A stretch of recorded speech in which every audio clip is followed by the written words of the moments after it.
Batal.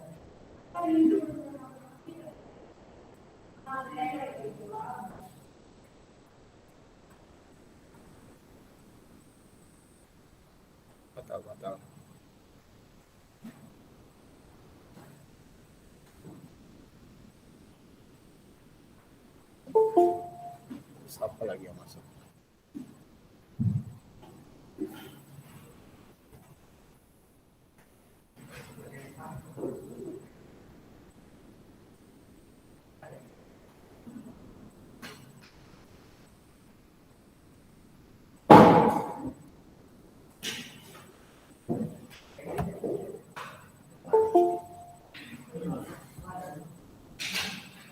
Masuk lagi.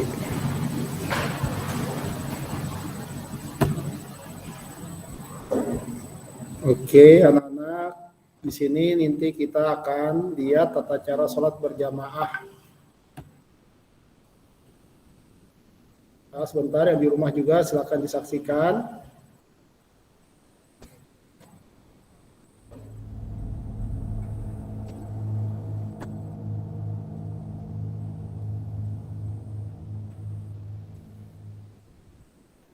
Suaranya belum ada ya.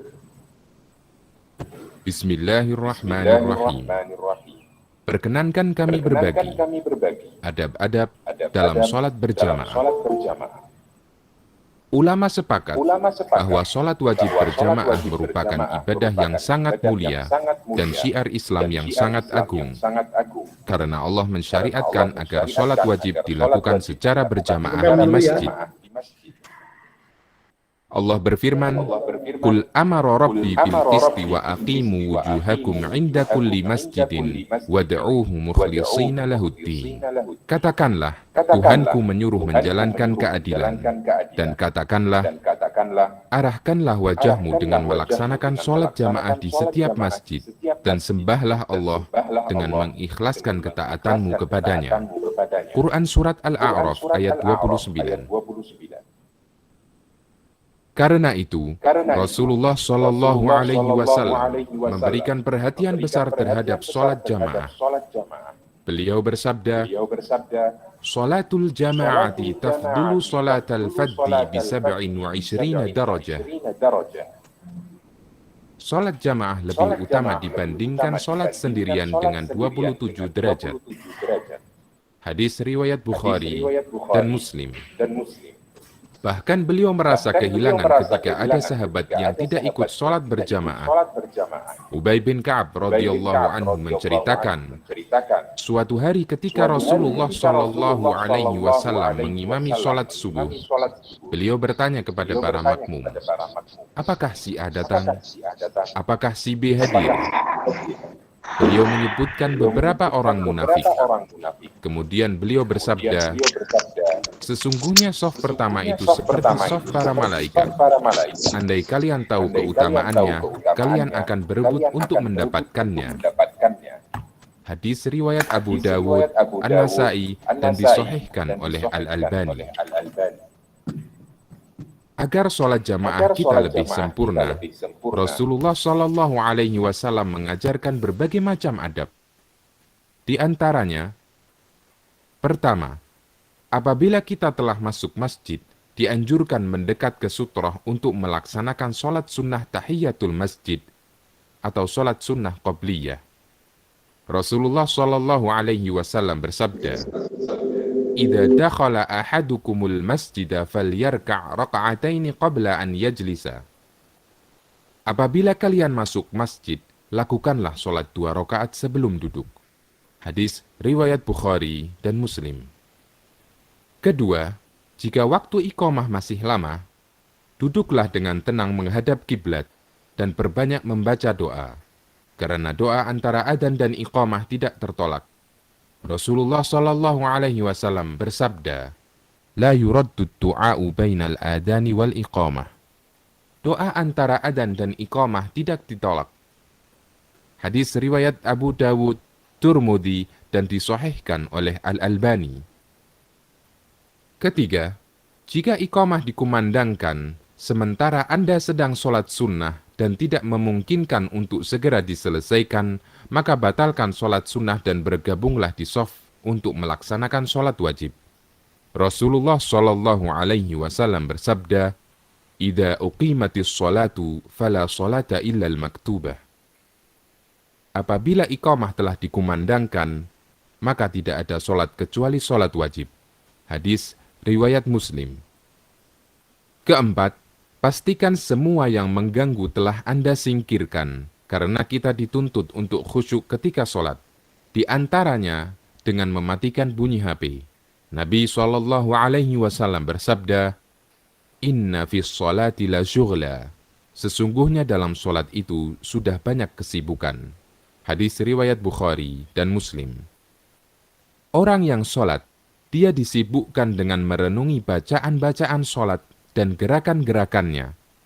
Karena itu, jangan sampai kesibukan dalam sholat tersebut ditambah lagi dengan kesibukan yang tidak bermanfaat. Kelima, apabila Anda mendengar bunyi HP Anda karena lupa mematikannya sebelum sholat, maka segera matikan HP Anda, meskipun sedang melaksanakan sholat. Dan gerakan semacam ini tidak membatalkan sholat, karena gerakan ini dibutuhkan. Al-Hafidh Ibnu Hajar mengatakan, dianjurkan menghilangkan segala yang mengganggu orang yang sholat dengan cara apapun, agar dapat menjaga untuk selalu khusyuk. Keenam, pastikan shaf sholat rapat dan lurus. Merapatkan dan meluruskan shaf sholat berjamaah hukumnya wajib. Imam bertanggung jawab memerintahkan makmum untuk merapatkan dan meluruskan shaf mereka.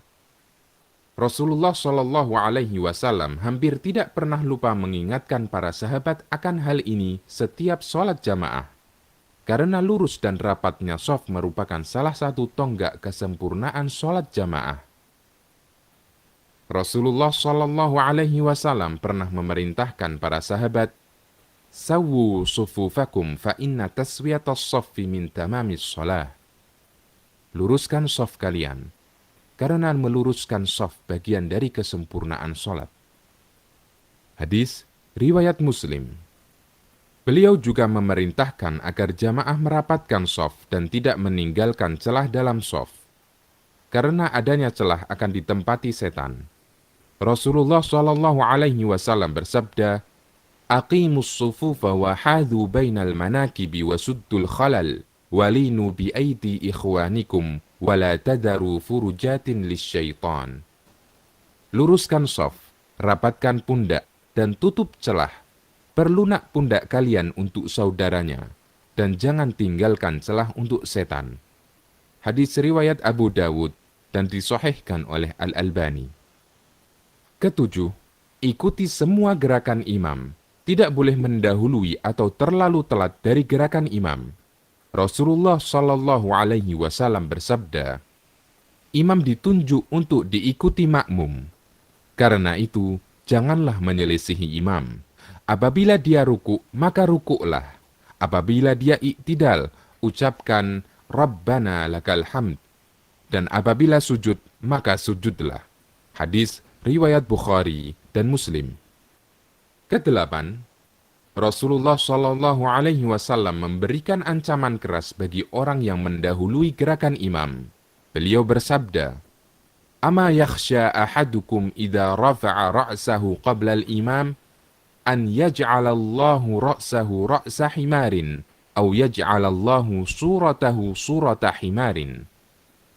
Tidak takutkah kalian ketika kalian mengangkat kepala bangkit sebelum imam, maka akan Allah jadikan kepalanya seperti kepala keledai, atau bentuknya seperti bentuk keledai. Hadis riwayat Bukhari dan Muslim.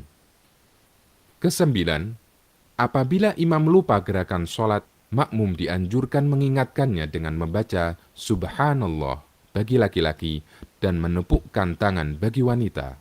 Rasulullah Shallallahu Alaihi Wasallam bersabda, "Innama ana basyarum mithlukum, ansa kama tansaun, fa idza nasitu fadzakkiruni." Saya hanyalah manusia biasa seperti kalian. Saya lupa sebagaimana kalian lupa. Apabila saya lupa, ingatkanlah saya. Hadis riwayat Bukhari dan Muslim. Nabi Shallallahu Alaihi Wasallam juga bersabda, Man nabahu syai'un fi salatihi falyaqul subhanallah. Siapa yang mengalami sesuatu dalam solatnya, hendaknya dia mengucapkan subhanallah. Hadis riwayat Bukhari dan Muslim. Semoga kita dimudahkan untuk selalu istiqomah dalam menjalankannya.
Maju mas.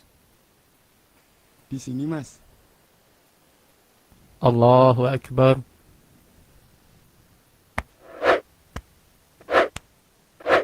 Mas, mundur mas. Dalam salat jamaah yang makmumnya terdiri dari 2 orang atau lebih, maka posisi makmum berada di belakang imam. Sehingga ketika ada 2 orang yang sedang jamaah, kemudian datang satu makmum yang baru, dia diperkenankan untuk mengajak temannya yang menjadi makmum untuk mundur ke belakang.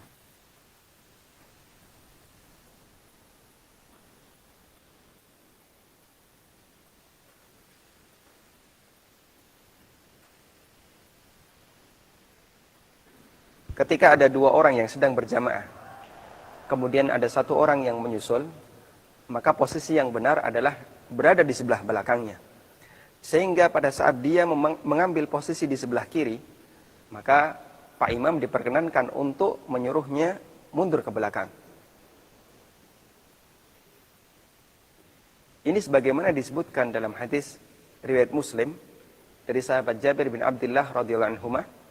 Beliau menceritakan pengalaman beliau ketika sholat bersama Nabi sallallahu alaihi wasallam.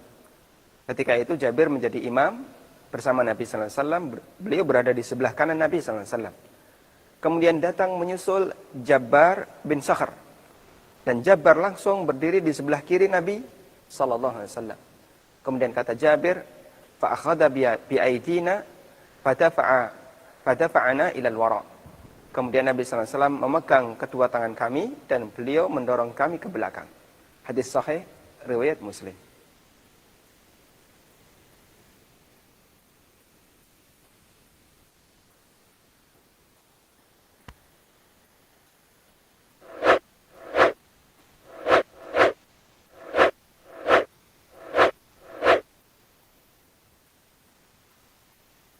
Ketika ada orang yang salat sendirian, kemudian Anda datang untuk menjadi makmumnya, maka posisi yang benar adalah mengambil posisi di sebelah kanan dan sejajar dengan imam.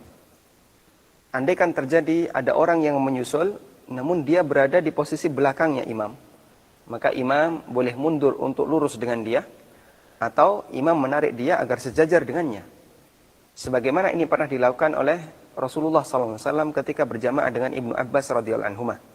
Nabi SAW salat sendirian, kemudian datang Ibnu Abbas menyusul, dan Rasulullah SAW memposisikan Ibnu Abbas tepat di sebelah kanan beliau, sejajar dengan beliau. Ini disebutkan dalam hadis riwayat Bukhari Muslim.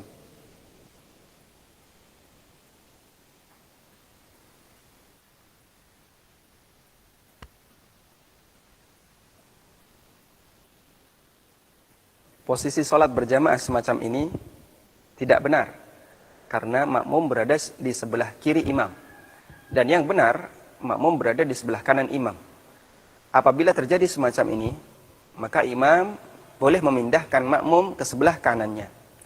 Sebagaimana ini pernah terjadi dengan Ibnu Abbas radhiyallahu anhu ketika beliau sholat bersama Nabi sallallahu alaihi wasallam.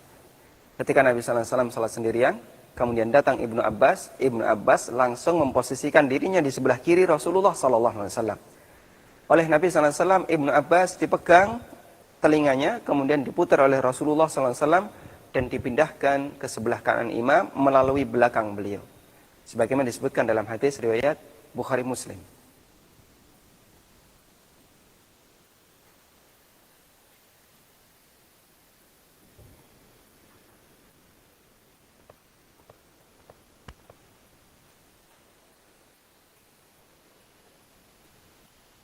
Posisi semacam ini, sekali lagi, tidak dibenarkan dalam salat jamaah.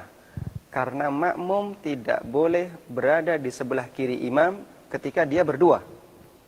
Karena itu, atau bahkan sebagian ulama menilai, makmum yang salat berada di sebelah kiri imam, salatnya batal.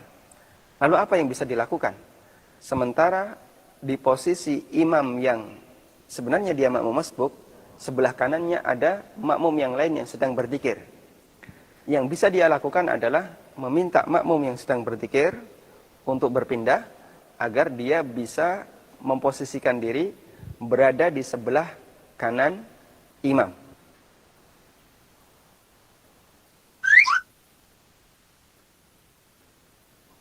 Seperti inilah posisi yang benar, sehingga dia berada di sebelah kanan imam.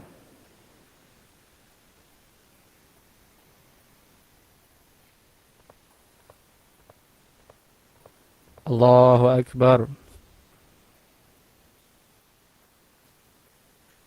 Allahu Akbar.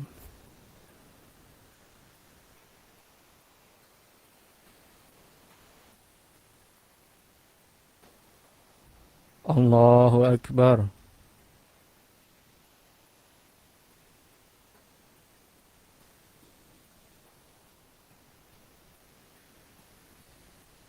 Ketika ada seorang makmum yang dia menyusul salat jamaah, sikap yang benar adalah langsung bergabung dengan jamaah. Apapun posisi imam, baik imam sedang rukuk, sedang i'tidal, sedang sujud, ataupun duduk di antara dua sujud.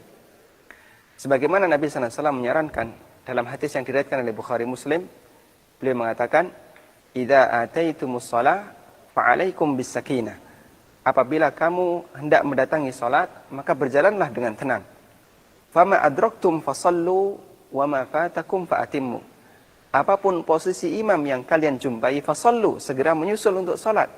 Wa ma fatakum fa'atimmu, dan yang ketinggalan maka sempurnakanlah, tambahkan karena Anda sebagai makmum yang masbuk.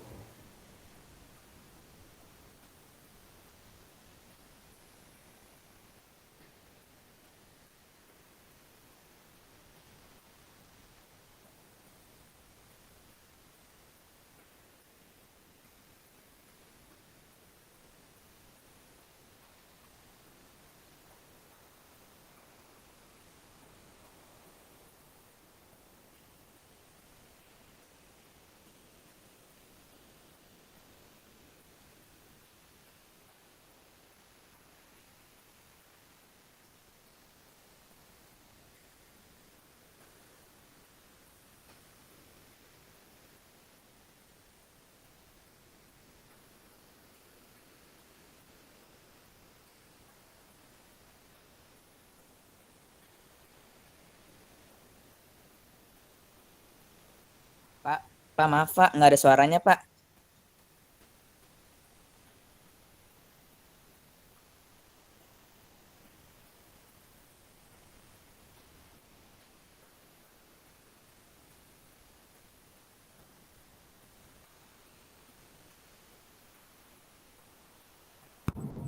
Oke, gimana sekarang?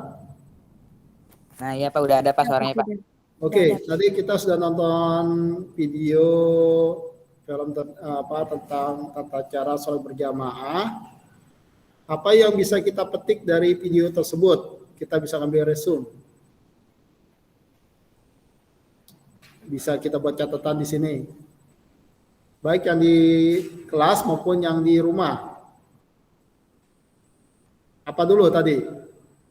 etika sholat berjamaah. Tadi.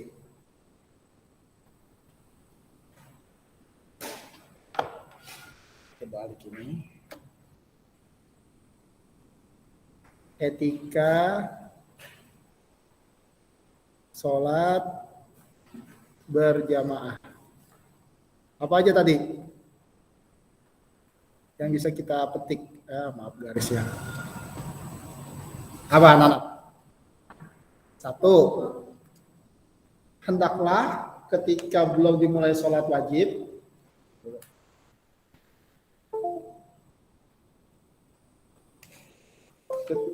ketika belum dimulai sholat wajib, kita sholat tahiyat masjid.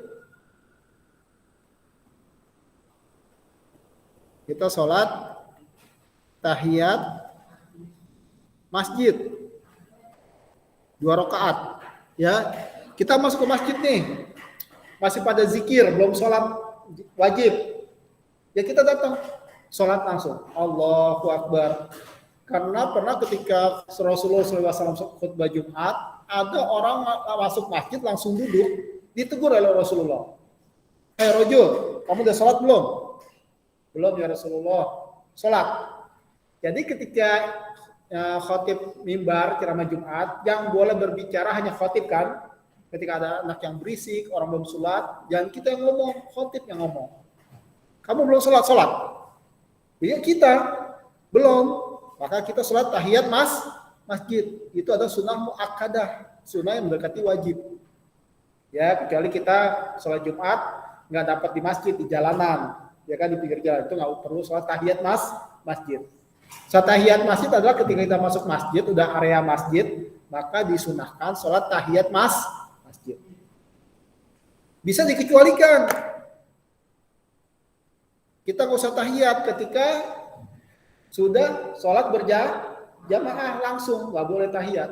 Atau kita baru tahiyat masjid. Allahu Akbar, kita baca iftitah, apakah ya Allah Akbar kabir, walhamdulillah katsira wa subhanallahi wa ta'ala. Itu dua, Allahu Akbar, asyhadu an la ilaha illallah, gimana? Kita hentikan, gabung. Gitu ya kan? Gabung, kita batalin sholat tahiyat masjid, gabung dengan yang jamaah. Nah, ini etikanya 1 nih, harus kita pegang. Ya, baru Allahu Akbar, tiba-tiba ada qomat. Udah batalin, jangan buru-buru. Ya kalau kita baru rakaat pertama, wah, qomat. Ya, tuh. Kedua, merapikan barisan sholat gimana Pak? Masuk ke setelah sholat tahiyat masjid. Kedua adalah menghilangkan segala gangguan dalam diri kita. Menghilangkan segala gangguan. Baik diri kita maupun orang lain. Maksudnya gangguan ini. Kita mau pipis. Satu sisi mau sholat. Mana dulu ya kita dahulukan? Pipis dulu apa sholat dulu? Pipis dulu. Mau pipis, mau BAB, bahkan mau kentut ya. Hilangkan dulu. Jangan sampai kita sholat. Allahu Akbar. Ya. Hilangkan dulu, karena sholat itu biar kita khusyuk, fokus. Bahkan ketika kalau bukan bulan Ramadan, kita lagi tidak puasa, lagi lapar, dia sediain makanan, ya kan, kita misalnya sholat di rumah, ibu kita udah nyediain makanan enak, kita takut disikat oleh saudara kita, abang kita, ya kan. Sholat, Allahu Akbar, wah dihabisin nih, lebih makan dulu sebentar. Ya, jadi hilangkan segala gangguan, baik internal diri kita, ya kan, maupun orang lain. Tadi dalam video tadi, gangguan dari orang lain yaitu berupa pertama bau, ya kan, yang Bapak katakan bau jengkol mulutnya, ya kan, lagi sholat atau bajunya bau apek, ya kan, kita lagi enaknya sholat, tiba datang orang, set, bajunya badannya bau, ya kan, bau keti nih, bau ketek, nguap lagi, ngebul kita, itu harus nggak boleh. Karena itu usahakan ketika kita datang ke masjid, usahakan sikat gigi dulu, ya kan, Dulu kita bawa kita kumur-kumur. Jangan sampai diri kita mengganggu orang lain, termasuk handphone di silent dulu modenya. Ya kan? Lagi gini bunyi aja handphone. Bunyi udah gede kencang, suara imam sampai nggak kedengeran. Jadi menghilangkan segala gangguan ketika sholat berjamaah. Ketiga, apa nih? Ketika sholat berjamaah. Menjawab azan bukan Pak? Oke, ada azan dan iqamah ya emang itu biasa. Nanti kita ini etikanya. Barisan rapat dan lurus. Sekarang renggang-renggang ya karena kita COVID. Rapat dan lurus. Rapat dan lurus. Jangan melengkung-melengkung, jangan renggang-renggang. Karena sekarang lagi COVID ya kan, jaga jarak, social distancing ya kan. Nanti kalau udah kondisi sudah normal lagi, ya harus lurus lagi. Ya kan, dan rapat. Keempat, ketika makmumnya hanya satu orang atau berdua, makmum berdiri sebelah kanan. Kalau berdua aja, makmum di sebelah kanan. Bapak lagi sholat, ada yang masuk satu orang sebelah kanan Bapak. Kalau di kiri kita dipindahkan. Ya kan? Kalau ada yang masuk lagi dia bisa mundur atau Bapak yang maju kalau masih bisa memungkinkan. Kecuali makmumnya perempuan, nggak bisa tetap di belakangnya. Kalau perempuan sama laki-laki nggak bisa. Ya kan? Nanti ada fikihnya buat sholat berjamaah perempuan. Cuma kalau perempuan pada hakikatnya tuh imamnya tuh di tengah, bukan di depan. Nanti akan ada videonya. Terus yang kelima dalam sholat berjamaah etikanya, tadi mana itu itunya? Ini. Etikanya 5, makmum tidak boleh mendahului imam.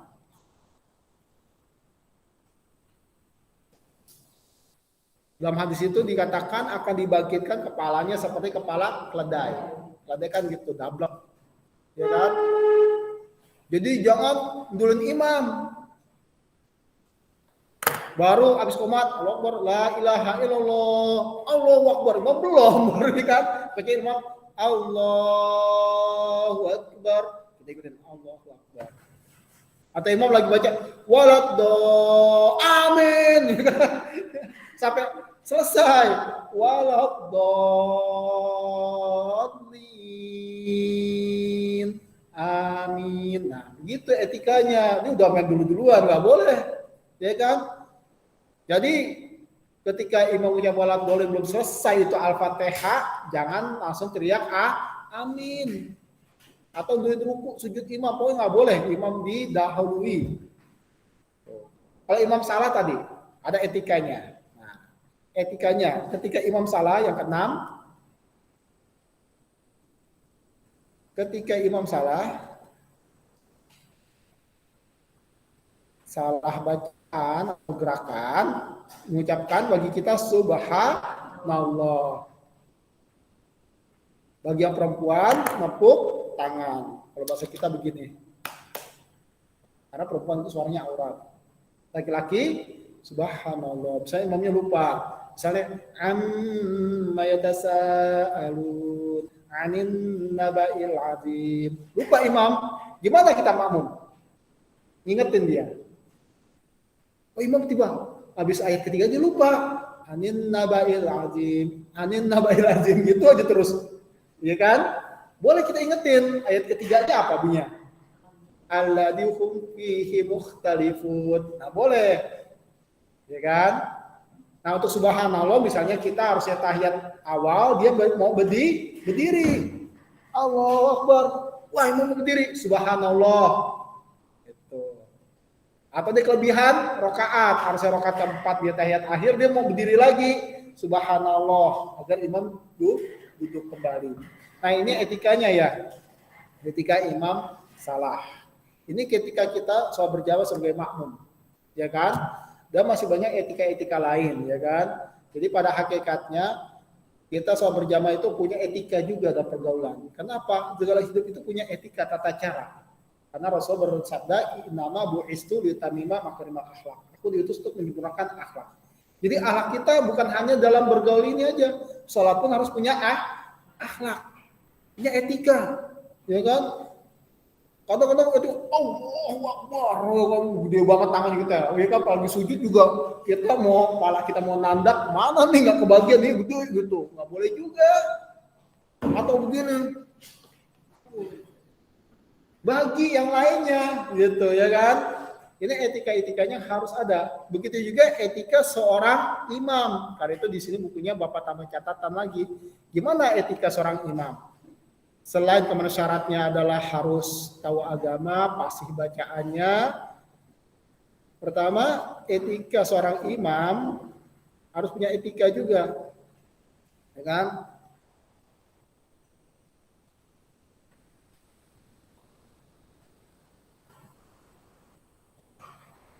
Imam juga harus punya etika.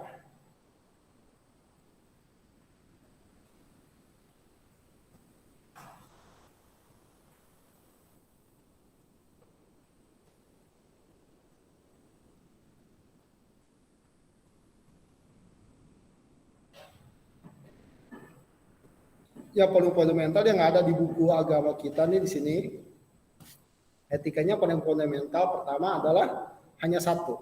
Pertama, etika meringankan sholat, masih meringankan.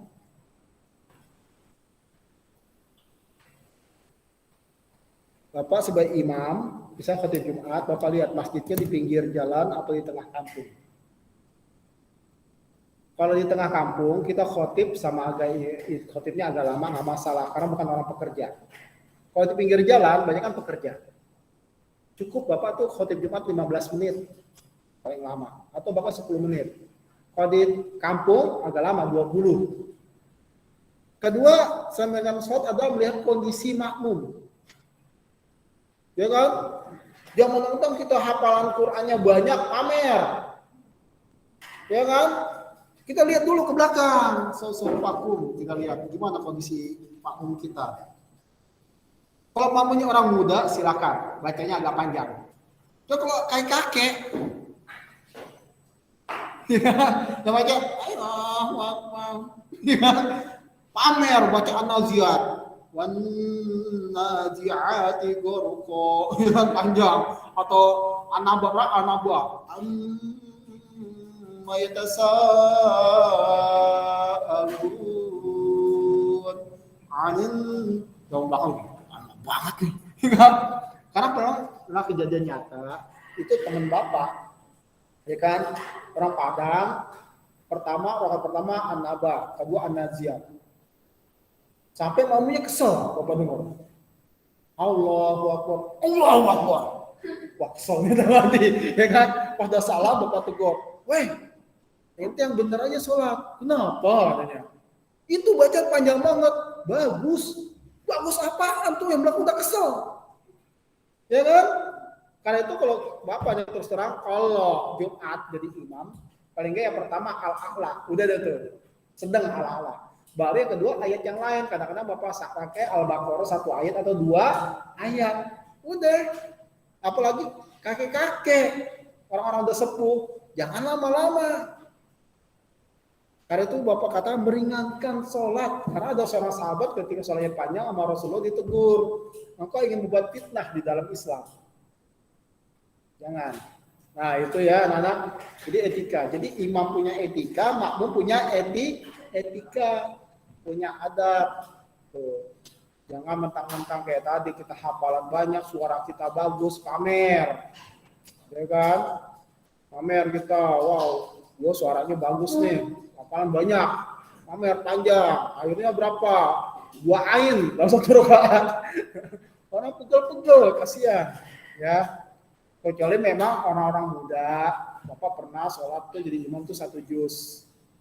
Kalau pribadi juga Bapak pernah terus terang sholat rakaat pertama 1 juz, di rakaat pertama, ya kan? Rakaat kedua 1 juz, jadi total dalam sholat itu 2 juz selesai.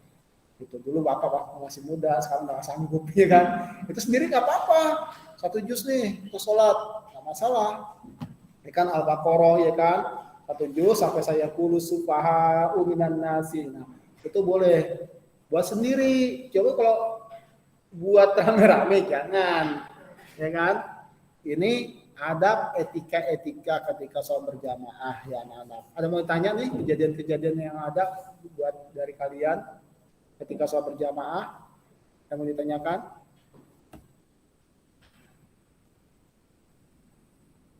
Ada? Nggak ada? Nggak ada, Pak. Nggak ada. Oke. Jadi inilah sholat berjamaah, hikmahnya sudah kemarin. Ini tata caranya. Ini Bapak tambahkan lagi tata cara ketika masbuk. Tadi belum dilihat ya masbuk. Tadi ada masbuk. Kita salah. Kadang-kadang nungguin imam berdiri. Ya kan? Yang ada diikuti. Gimana caranya? Kita lihat video berikut ini. Kita lihat YouTube lagi. Tata cara ketika masbuk. Ya, alhamdulillah emang kalau pakai begini kita bisa presentasi juga. Tata cara ketika masbuk. Akan tinggal sholat. Nah, ini. Oke, kita di sini.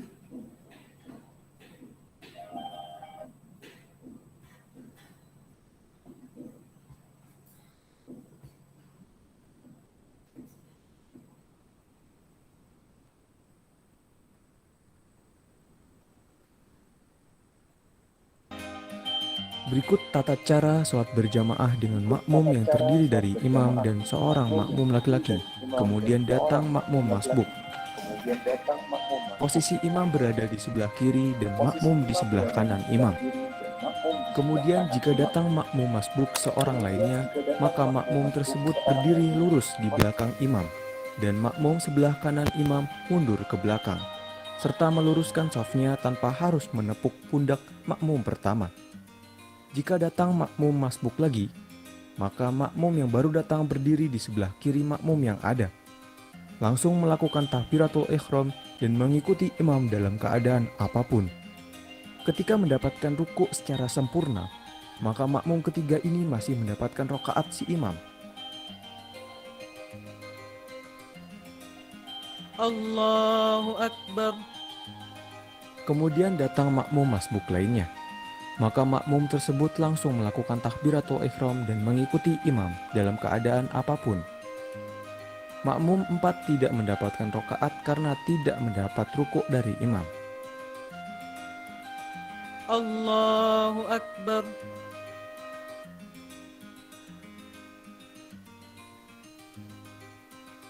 Allahu Akbar.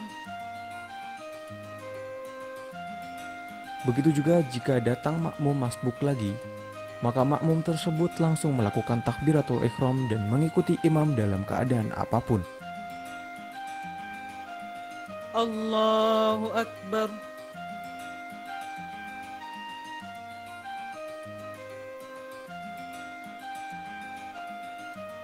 Sami'allahu liman hamidah. Allahu Akbar.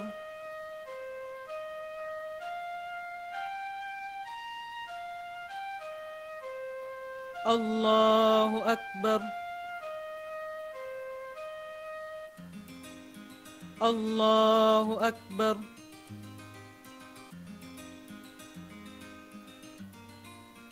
Jika datang makmum masbuk lagi, hendaknya selalu memperhatikan agar posisi imam tetap di tengah depan, yaitu dengan menepati sisi makmum yang ada. Lakukan takbiratul ihram dan mengikuti imam dalam keadaan apapun.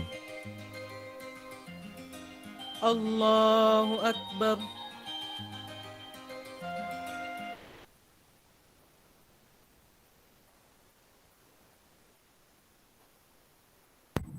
Oke anak-anak, tadi kita lihat tutorial ketika kondisi masbuk ya. Bapak kasih cara coret lagi, gimana kondisi masbuk. Ya kan, apa yang harus kita lakukan?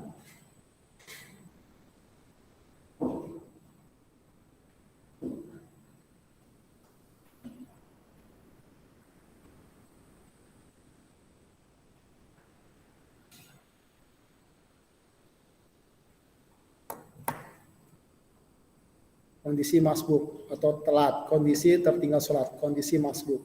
Masbuk adalah orang yang tertinggal sholat. Satu, tadi apa tuh yang kita lihat? Langsung mengikuti imam, kondisi apapun. Langsung mengikuti imam.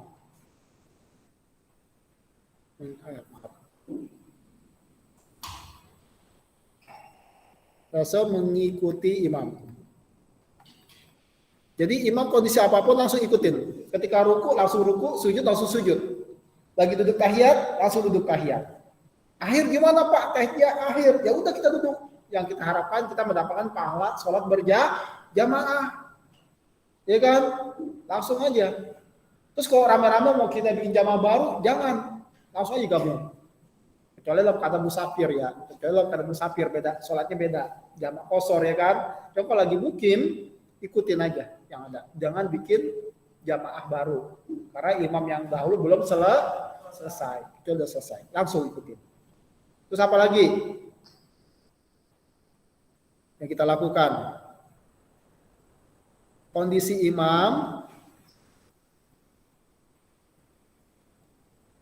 selalu di depan tengah ya. Depan tengah. Masih depan tengah ya kayak tadi. Kita sholat, mundur ke belakang. Yang isi sini kan? Dia kan sholat di kanan. Ada satu orang ikut.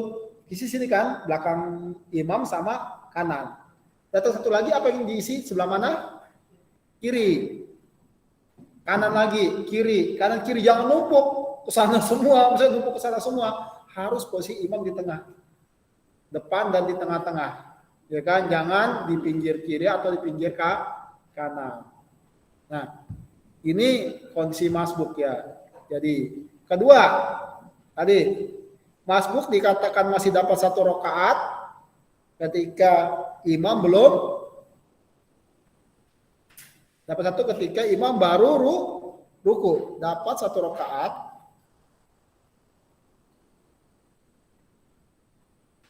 ketika imam ruku.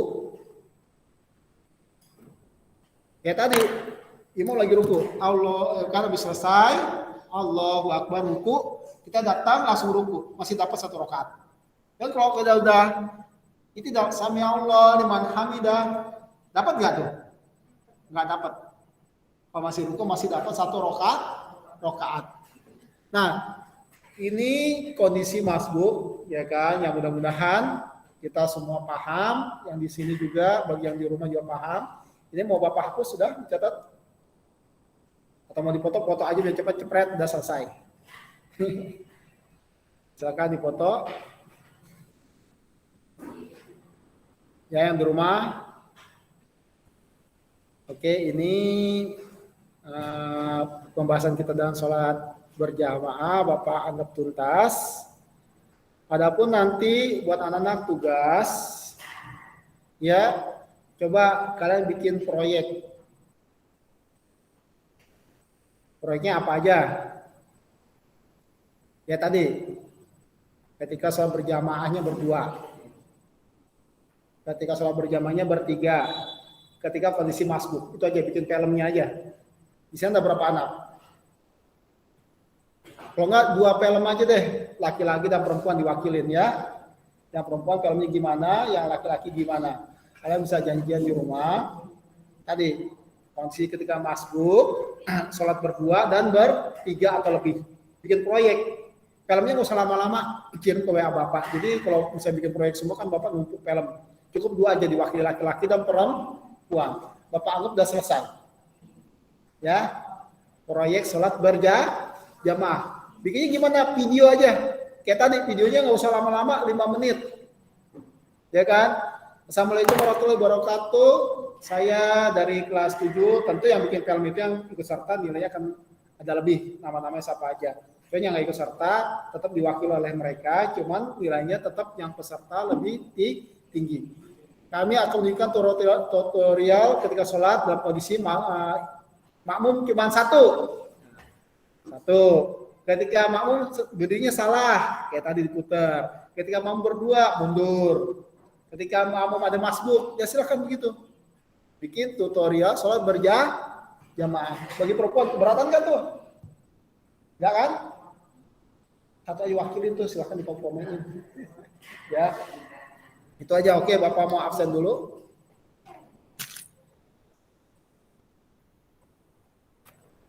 Ya, baru kali ini Bapak ketemu kalian nih.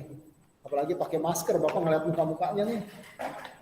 Ya, buka sebentar, dilihat mukanya. Ini yang ujung siapa? Ada, Bapak absen. Langsung jawab ya, sembari Bapak lihat mukanya sebentar, biar Bapak kenal.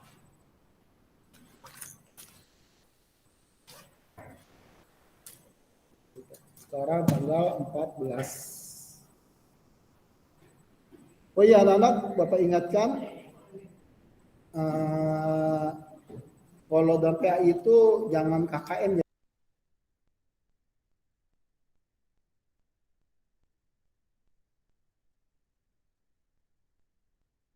Gurunya keluar. Pak, nggak ada suaranya, Pak.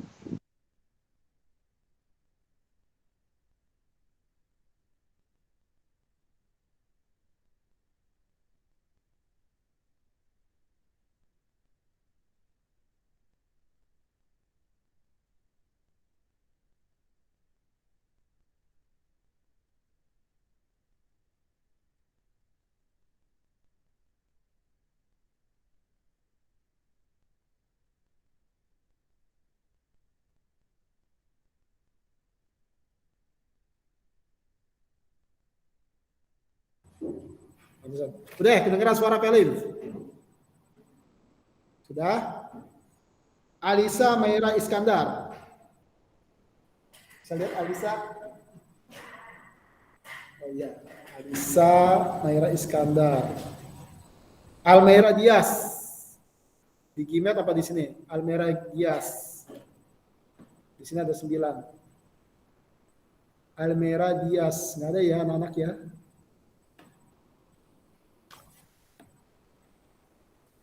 Almeira Dias. Nggak ada di sini. Amira Az-Zahra Prasetyo. Mana? Oh ya, Amirah ya. Bilkis Aryani. Bilkis ada di sini? Nggak ada ya Bilkis. Dimas Tunggul. Hadir Dimas Tunggul. Apa tadi? Bilkis. Mana Bilkis? Gak ada kan?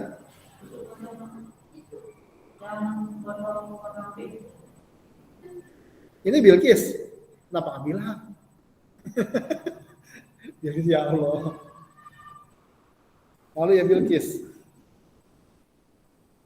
Dinara Sapira Anissa Putri. Hadir, Pak. Dinara. Hadir. Alhamdulillah. Evan Arya. Hadir, Pak. Hadir. Fadli Nur Hakim. Gak ada Fadli. Pani Afnan Janati. Pani. Hadir. Hadir. Farah Fauziah. Farah Fauziah hadir? Gak hadir ya Farah. Felin. Ada Felin. Pak. Jeffrey Gusma. Hadir, Pak. Hadir. Hamid Abda. Gak ada. Inayah. Hadir. Inayah kemarin Gimet nggak itu kendala ya? Gimet nggak pernah ketemu, nggak pernah lihat Bapak. Karena kenapa? Kalau Gimet, kalau bahasa Arab, kalau belajar secara otodidak nggak bakalan bisa, kecuali ada guru. Ya. Biar gimana juga gitu. Ini kelas 7 masih gampang, nanti kalau udah kelas 8 nggak bisa. Kayak tadi Bapak ngajarin fi'lun sama mubtada khobar. Jumlatul ismiyah sama fi'liyah. Kalau nggak benar-benar itu pusing. ya kan, merubah kata-kata itu tasrif bahasa Arabnya. Inaya, udah. Jovita, Hadir, Pak. hadir. Adrian Maulana Hidayat, gak ada. Mahesa Mufli, mana Mahesa? Mana pesantren ya? Oh, bahasa Arabnya lumayan. Maryam Salamah. Maryam Salamah, gak hadir. Muhammad Faruk. Hadir, Pak. Hadir, Pak. Hadir. Muhammad Kenas Audris. Oh, Kenas ini. Nawira. Kali ya. Putri Aulia Aryani. Hadir. Raya Okto. Hadir, Pak. Hadir. Soraya Imelda. Ada. Ulul Azmi. Hadir, Pak. Hadir. Rahmat Dwi Aulia. Di mana Rahmat? Oh, ini Rahmat. Nurul Alam. Mana Nurul Alam? Wah, Nurul Alam lumayan, bagus. Ada yang belum Bapak sebutkan? Siapa namanya? Sisi. Di sini kok belum ada ya di sini. Baru ya, pantesan di sini belum ada di sini.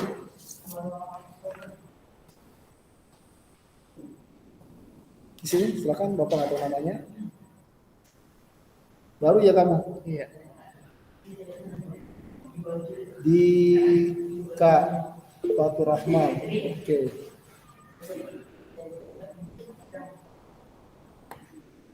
Oke, udah semua ya Bapak absen. Sampai jumpa.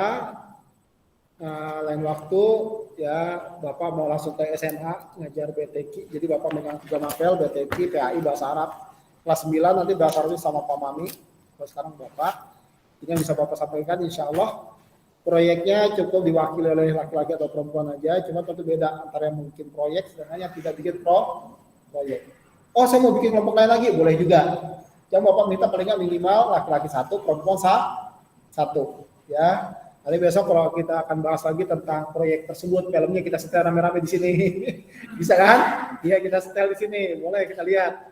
Nah, proyeknya itu kita setel, kita bahas, ya kan?